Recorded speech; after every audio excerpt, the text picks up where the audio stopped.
After this lecture, you should be able to explain the difference between pure substances and mixtures, between elements and compounds, and between heterogeneous and homogeneous mixtures.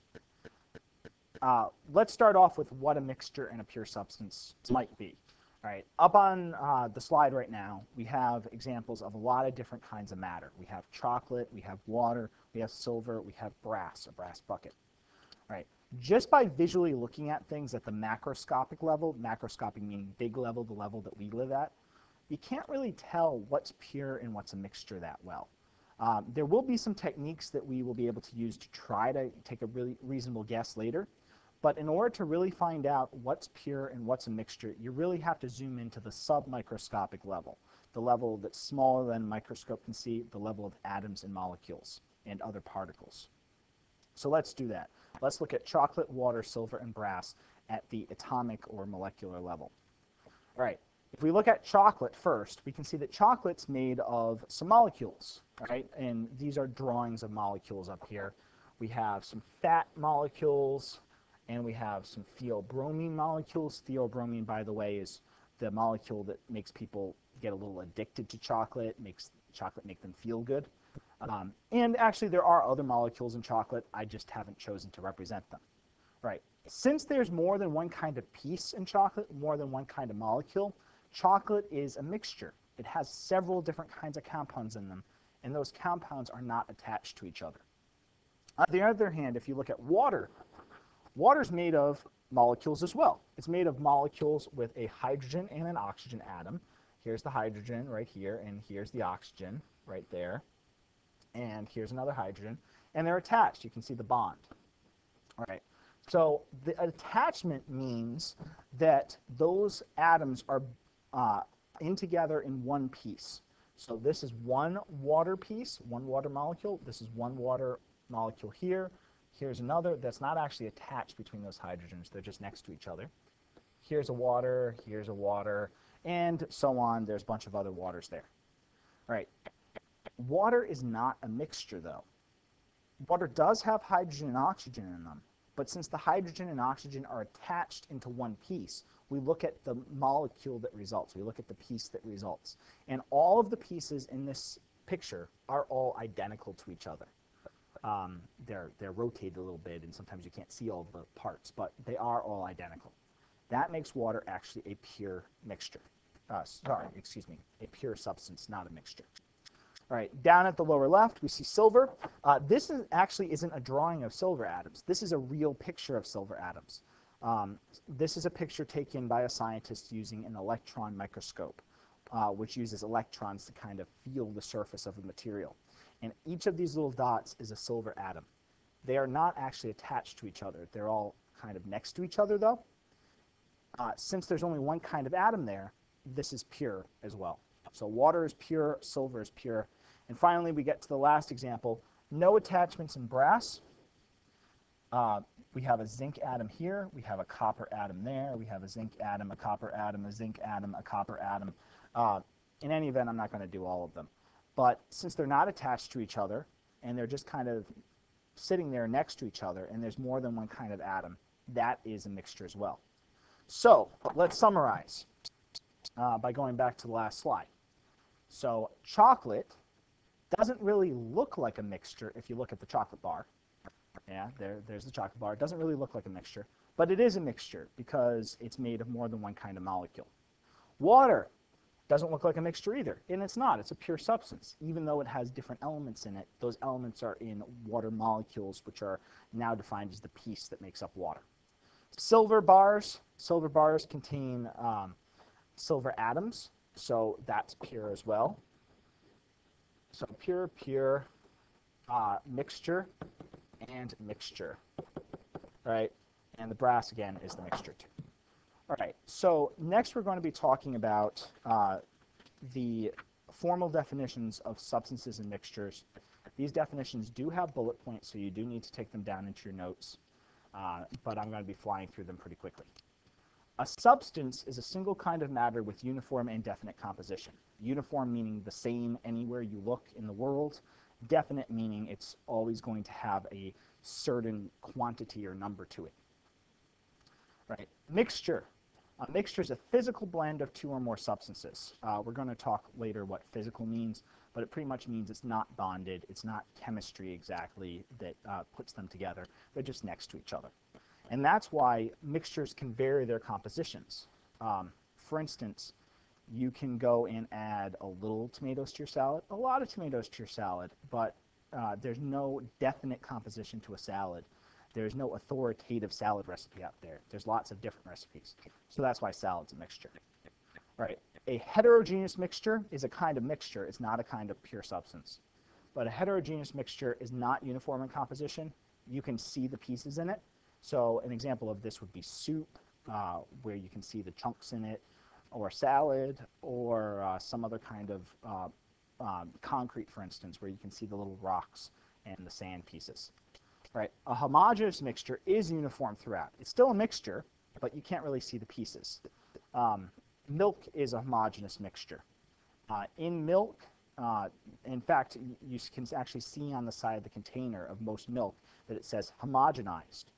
When milk first comes out of the cow, if you let it sit long enough, it'll actually, the fat in the milk will float to the top, and the watery part will stay at the bottom. And if you take the fat off, if you skim it off, you're left with skimmed milk, which is fat-free milk. But what they do at the dairy to prevent that from happening in your refrigerator is they go and they pretty much put the milk through a kind of blender device to homogenize it to make sure that doesn't happen in your refrigerator. All right, so homogeneous mixtures, you can't see the pieces. What about orange juice? Which would orange juice be? Homogeneous or heterogeneous? Well, if it's pulpy orange juice, it's probably one of them, and if it's non-pulpy, it's probably the other. In fact, I'd suggest if it's pulpy, it's heterogeneous. You can see the pulp pieces, and if it's not pulpy, it's homogeneous. All right, compounds are made of elements. An element is the simplest form of matter that can't be separated into simple pieces. So all the elements that we're going to be working with in class are on the periodic table. So you can look to the periodic table if you're unsure if something's an element. If it's on there, it's an element. If it's not, it's not. Compounds are made of two or more elements. Any substance pretty much that isn't on the periodic table is either a mixture or a compound. So compounds have chemical bonds in them. So you require chemistry to separate them. You have to break the bond. They have a definite and fixed composition. So compounds are actually substances. Compounds are pure substances. So water is a compound. It contains hydrogen and oxygen with bond. And water is a pure substance. All right. Compounds can be made of molecules, ions, other kinds of items. Finally, atoms and molecules. These are the small pieces when we look at it in the zoomed-in view. Atoms make up elements. Molecules make up compounds. Atoms are those small little dots, the small little pieces of elements. Molecules are made up of atoms, but that are bonded together, that are attached. So molecules are the smallest particle of a compound that has all the properties of that element in it. And pure substances can be made of atoms, or they can be made of compounds. All right. So we might have a little bit of a trouble still now telling the difference between a molecule and an atom, or an element and a compound, just by looking at it. So here's some tips. Let's go back to the idea of the picture at the beginning. In the picture at the beginning, we saw chocolate, water, brass, and silver. So how can you tell which one's a compound and which one's a mixture? Both compounds and mixtures are made of different kinds of elements. Sometimes the elements are bonded, like in compounds. Sometimes they're not bonded, like in mixtures. Okay. Mixtures still have the properties of the substances in them. For instance, if you put sugar and water, mix it up, it's a mixture.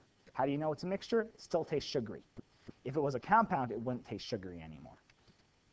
Compounds have new properties that are not the same as the elements. A really good chemistry example is that of salt. Salt is sodium chloride. Salt is made of sodium atoms and chlorine atoms, but they're now bonded. They're chemically different. And we can definitely see this if we look at what sodium and chlorine look like if they're separate. Sodium is actually a really soft metal that actually lights on fire in water. If you want some fun times, go Google or on YouTube, look up sodium water. You'll see some interesting stuff. So anyway, salt is not a metal, and it's not flammable in water. Chlorine normally is a toxic green gas. Salt is not toxic, nor is it green, nor is it a gas. Salt is this nice little granular stuff that we put on our food, and we don't really have to worry about it lighting on fire on our tongues. So anyway, The way that we know salt is a compound, not a mixture, is that it doesn't act like the things that are in it. That's evidence that new bonds have formed. All right, we can also tell the difference between compounds and mixtures because compounds have one fixed indefinite composition, so they always have chemical formulas to them. So water is H2O, and it's always H2O, 2 hydrogen and 1 oxygen. Right? Mixtures can have varied compositions. You can add different amounts of sugar to your coffee. You can add different amounts of milk to your coffee because it's a mixture. All right, you have to copy this down, angry slippers. But luckily, we probably did this in class already. If we didn't, you have to copy it down. But this kind of shows the relationship among the different terms that I just went over. All right, let's do some examples of classifying substances. So we're going to tell, is it a compound or an element? Is it a pure substance or is it a mixture? If it's a mixture, is it homogeneous or heterogeneous? So first, let's ask air. Well, again, we can't really see pieces in air, so I don't know, is air an element? Well, air is not on the periodic table, so it's not an element. Is air a compound or is it a mixture? Well, air contains oxygen, and that oxygen is probably not bonded with things because we can actually breathe it as oxygen. Also, you guys probably know that air, you can have bad things in air, so it can be mixed in, like carbon dioxide or carbon monoxide. You also probably know that sometimes there's not enough oxygen in air, so air doesn't have a fixed composition. That's why air is a mixture, and air is a homogeneous mixture because you can't see the pieces in it. Water, salad, milk, we all kind of gone over already. Gold. Is gold on the periodic table? It ends up it is. So since gold is on the periodic table, it's a pure substance and it's an element. However, that's only 24 karat gold. If you have 18 karat gold, 16 karat gold, 12 karat gold, 10 karat gold, any other kind of gold, that gold is actually a mixture. Only 24 karat gold is pure gold. Oxygen is a pure substance. Oxygen is O2, though. Is that an element or a compound? It actually doesn't fit the definition of a compound because there's only one kind of element in it. There's only O in it. There's only oxygen atoms in it, even though there's 2 of them. So oxygen is this weird thing that it's a molecule, but it's actually an element. So this is probably one of the only situations when something can be a molecule and not a compound. It's a molecule and an element instead. All right, so next up we're going to look at symbols, chemical symbols. I'm just inserting them here quick because we need to know. You need to know that you always capitalize the first letter in a symbol, like on the periodic table, and you always have the second letter lowercase. You need to know that when you put symbols together, you can form compounds. That's the formula for a compound. So the number at the bottom says how many elements there are. Cl here is chlorine, and there's 4 chlorines. There's no subscript. There's no lower number here on carbon, so that means there's 1. It's just like in math class. X, you write X instead of 1X, but X means 1X. And you have to know, you must know the first 36 elements, their name and symbol, and be able to tell me one if I give you the other. So that's in the red box there. All right, you can separate mixtures based on their physical properties, their particle size, the melting boiling point, solubility, density, color, and magnetism. And here are 2 really common techniques that we use, distillation and chromatography.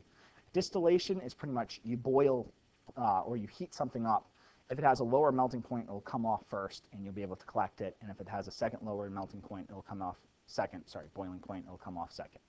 Chromatography lets you separate a solution. All right, this is an example of chromatography. I actually did this one in school. On the left, you can see that's a column of sand. The compound started at the top, and they were pushed through the sand, and you can see all the bunch of different colors there. Those are the different compounds that were now separated. On the right, we can see a piece of paper that you might have done this in forensics class. You let the solvent go up the paper, and it separates out the compounds. This is a distillation apparatus. You heat up a liquid, and then you condense the vapor, and this lets you separate out mixtures as well. Know all that stuff. Make sure you got all of the notes that had bullets next to them, because bullets are really important to know.